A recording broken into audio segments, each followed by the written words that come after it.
So the mother-in-law and father-in-law are still coming to visit, and my house may smell like dog. I can't really tell because I live in it, but that's actually a really large fear of mine, and I think it is for a lot of people. So I'm gonna make a carpet deodorizer because I just don't like to run out and buy carpet deodorizer. So since I'm not the measuring type, I'm gonna try to eyeball about half a cup of borax, give or take a little bit, and that was probably a little bit more than half a cup. And then about half a cup of baking soda. And then if you have children, you have a babysitter. And our old fantastic babysitter is really into essential oils, and she taught me to put about 20 drops. And this one I like, it's just called Serenity, so it has lavender. And I'm not really counting that well, but about 20 drops of that into that mixture, and then mix it up. Some people would store this in a mason jar where they make a lid with holes, but I'm just gonna stick it in some plastic thingy, some kind of container, and label it. And what you're gonna wanna do is get this sprinkled down and then wait about 30 minutes and vacuum it up. And I'll be doing that in just a little bit. So this is the hard part because everywhere I go, my dogs are. They're attached to me, they're putting their hair on me, and they're making my house smell.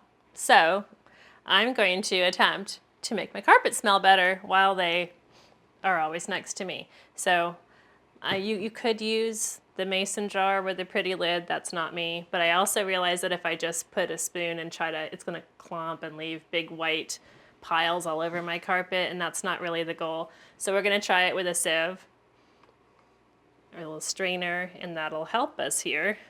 And maybe we can, since this is pretty environmentally friendly, we can we can try to maybe even get a little bit on Louie the Winter Beagle over here.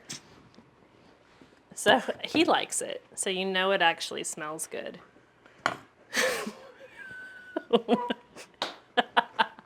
You know that your dog knows he smells. And he's rubbing all through the deodorizer.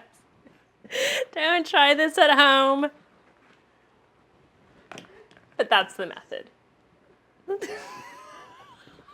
When you're finished, if your dog hasn't absorbed every little bit of the odor remover, you need to vacuum it.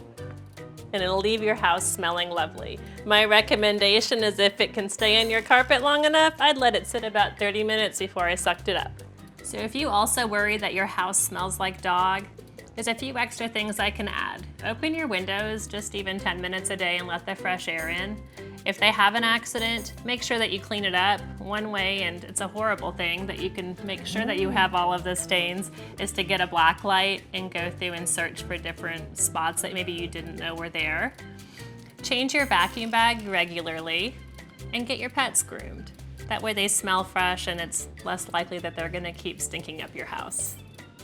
Mom tested, dog approved. I know.